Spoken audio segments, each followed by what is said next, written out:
Assalamualaikum warahmatullahi wabarakatuh. Alhamdulillazi arsala rasulahu bil huda wa dinil haq liyuzhirahu 'ala dini kulli walau karihal kafirun. Pengertian sumpah. Sumpah yang dimaksud di sini adalah sumpah dengan nama Allah dan sifat-sifatnya, seperti demi Allah aku akan melaksanakan itu, atau demi zat yang jiwaku berada di tangannya, atau demi zat yang membalikkan hati. Para pendengar yang berbahagia, sumpah yang boleh dan yang tidak boleh. Bersumpah dengan nama-nama Allah diperbolehkan karena Rasulullah bersumpah dengan mengatakan, demi Allah yang tiada Tuhan yang berhak disembah melainkan Dia. Dan juga bersumpah dengan mengatakan, wallazi nafsu Muhammadin biyadihi, demi zat yang jiwa Muhammad berada di tangannya. Malaikat Jibril juga bersumpah dengan kekuatan Allah. Ia berkata, "Izzatika la yasma'u biha ahadun illa dakhalaha." Demi kekuatanmu, tiada seorang pun yang mendengarkannya kecuali ia masuk ke dalamnya. Sumpah dengan selain nama-nama Allah dan sifat-sifatnya tidak diperbolehkan, meskipun yang disumpahkannya adalah sesuatu yang agung menurut syariat, seperti Ka'bah yang mulia dan semoga Allah menjaganya. Dan Nabi, hal ini berdasarkan sabda Rasulullah, "Man kana halifan fal yahlif billahi aw liyasmut." Barang siapa yang akan bersumpah, hendaknya ia bersumpah dengan nama Allah atau diam. Diriwayatkan oleh Bukhari dan Muslim. Kemudian Rasulullah bersabda, "La tahlifu illa billah, wa la tahlifu illa wa antum shadiqun." Janganlah kalian bersumpah kecuali dengan nama Allah, dan jangan pula kalian bersumpah kecuali kalian adalah orang-orang yang benar. Diriwayatkan oleh Abu Daud.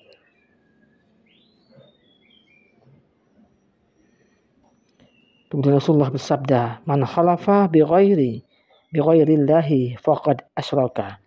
Barang siapa yang bersumpah dengan selain Allah, maka ia telah berbuat syirik. Diriwayatkan oleh Ahmad.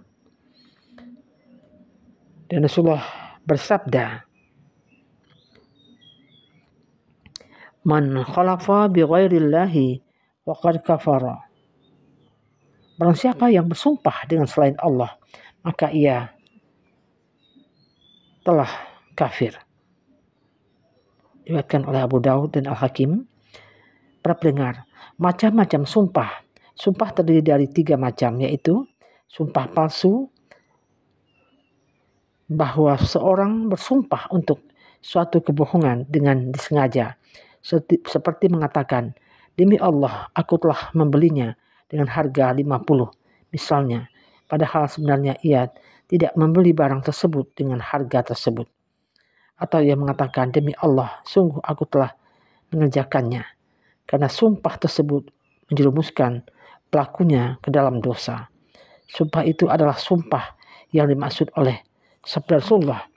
Barang siapa yang bersumpah atas sesuatu padahal ia berdusta di dalamnya, agar ia dapat mengambil harta seorang muslim, niscaya ia akan bertemu Allah dalam keadaan Allah murka kepadanya. Diriwayatkan oleh Bukhari dan Muslim. Hukum sumpah palsu adalah bahwa sumpah tersebut tidak mengharuskan pelakunya membayar kafarat, tetapi ia diwajibkan bertaubat dan beristighfar.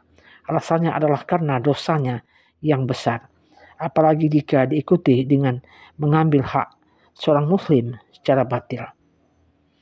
Yang kedua, sumpah yang tidak disengaja, yaitu sumpah yang diucapkan seorang muslim secara tidak disengaja, seperti orang yang banyak bicara dan mengatakan, tidak, demi Allah, dan benar demi Allah.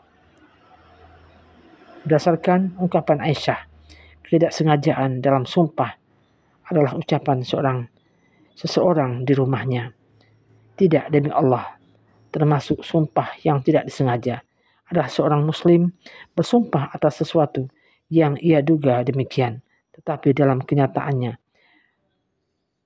berbeda dengan keduanya.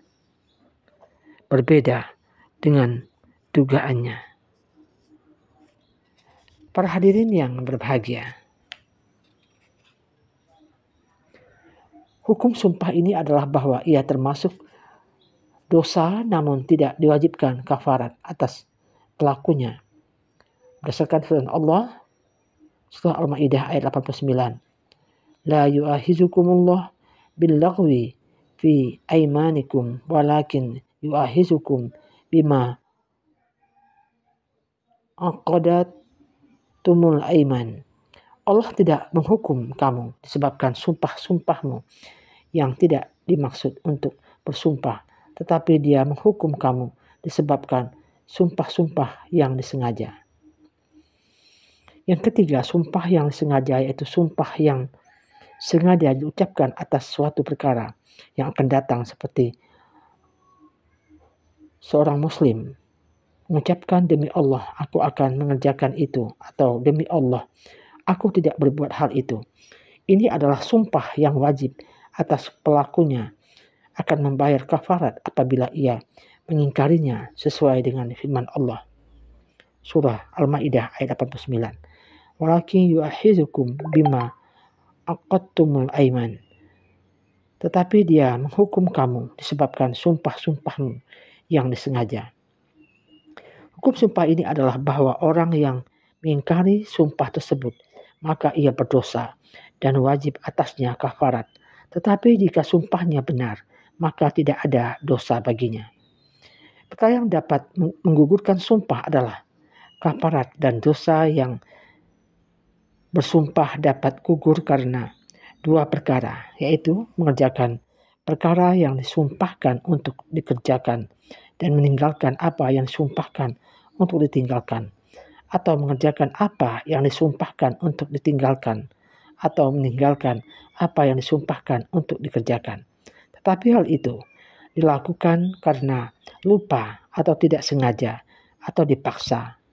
Berdasarkan sabda Rasulullah, rufi'a an ummatil khata'u wan nisyanu wa mas tukrihu alaihi. Umatku dimaafkan karena kesalahan, kelupaan, dan keterpaksaan. Diriwayatkan oleh Ibnu Majah. Kemudian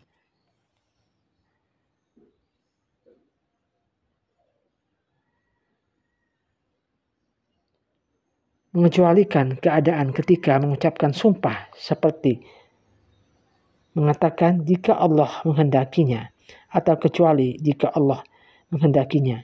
Jika pengecualian itu dilakukan dalam majelis di mana ia mengucapkan sumpah tersebut, hal ini berdasarkan sabda Rasulullah, barang siapa yang bersumpah lalu ia mengatakan jika Allah menghendaki, maka ia tidak menanggung dosa bila tidak memenuhi sumpahnya.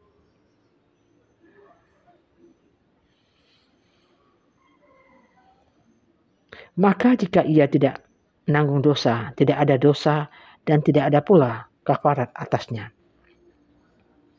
Para pendengar, kita disunahkan membatalkan sumpah dalam perkara-perkara kebaikan. Disunahkan bagi seorang muslim jika ia bersumpah akan meninggalkan suatu perkara di antara perkara-perkara yang baik, agar ia mengerjakan kebaikan yang hendak ditinggalkannya dan menggugurkan sumpahnya. Hal ini berdasarkan firman Allah dalam surah Al-Baqarah ayat 224. A'udzubillahi bismillahirrahmanirrahim. Wala taj'alullaha 'urdatan liaimanikum an tabarru wa tattaqu wa tuslihu bainan nas. Janganlah kamu jadikan nama Allah dalam sumpahmu sebagai penghalang untuk berbuat kebajikan, bertakwa, dan mengadakan islah di antara manusia. Dan Rasulullah bersabda, jika kamu mengucapkan suatu sumpah kemudian kamu melihat sesuatu yang lebih baik dari itu, maka lakukanlah perkara yang lebih baik tersebut. Dan tebuslah sumpah yang telah kamu ucapkan dengan kafarat.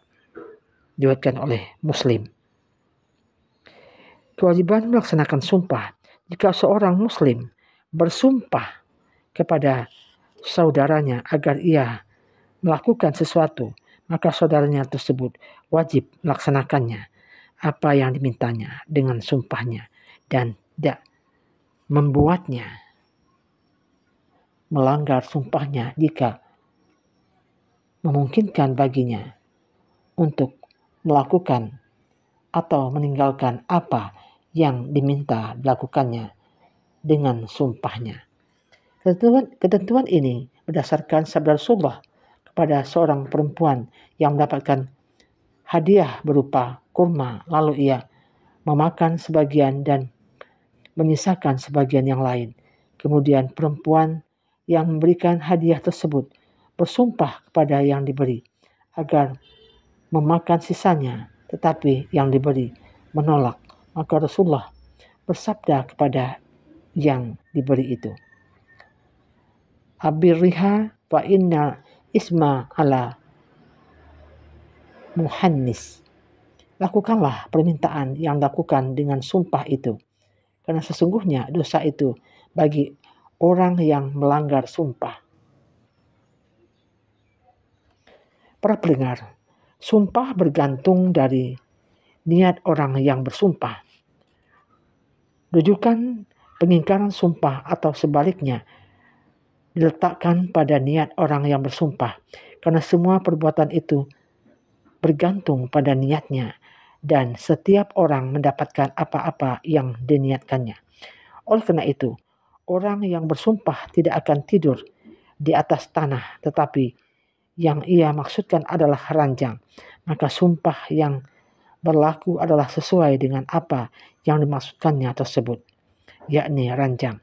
Jadi ia tidak melanggar sumpahnya jika ia tidak tidur di atas ranjang.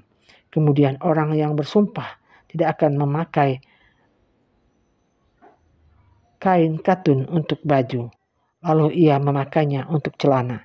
Maka ia tidak termasuk mengingkari sumpahnya jika ia hanya memasukkannya dengan baju saja.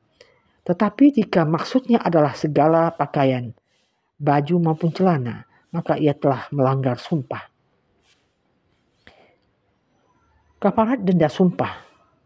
Kafarat sumpah ada 4 macam, yaitu memberi makan 10 orang miskin dengan memberikan 1 mud 544 gram dari makanan pokok kepada masing-masing mereka, atau mengumpulkan mereka untuk makan siang atau makan malam sampai mereka kenyang, atau memberikan roti, nasi dengan beberapa lauk pauknya kepada masing-masing dari 10 orang miskin tersebut.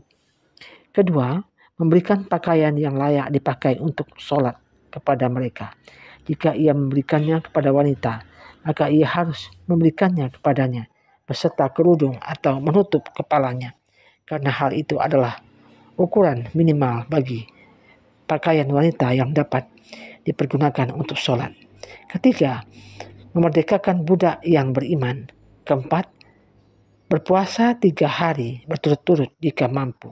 Jika tidak, ia dapat berpuasa pada hari-hari yang terpisah-pisah. Ketentuan mengenai kafarat itu harus dilakukan secara berurutan, yakni tidak boleh berlebihan, tidak boleh beralih pada puasa kecuali setelah dalam kenyataannya ia tidak mampu memberi makan atau pakaian atau memerdekakan budak. Hal ini berdasarkan firman Allah Surah Al-Maidah ayat 89. Allah tidak menghukum kamu disebabkan sumpah-sumpahmu yang tidak dimaksud untuk bersumpah, tetapi dia menghukum kamu disebabkan sumpah-sumpah yang disengaja. Maka kafarat melanggar sumpah itu ialah memberi makan 10 orang miskin, yaitu dari makanan yang biasa kamu berikan kepada keluargamu, atau memberi pakaian kepada mereka, atau memerdekakan seorang budak. Barang siapa tidak sanggup melaksanakan yang demikian, maka kafaratnya puasa selama 3 hari. Yang demikian itu adalah kafarat sumpah. Kafarat sumpahmu bila kamu bersumpah dan kamu langgar. Para pendengar yang berbahagia, demikianlah berbagi ilmu pada hari ini. Semoga kita dapat mengambil manfaat dari berbagi ilmu pada hari ini dan menambah wawasan kita dalam agama, dalam beragama, yakni mempraktikkan ilmu agama Islam dalam kehidupan kita sehari-hari indahnya. Amin. Demikianlah, billahi taufiq wal hidayah. Assalamualaikum warahmatullahi wabarakatuh.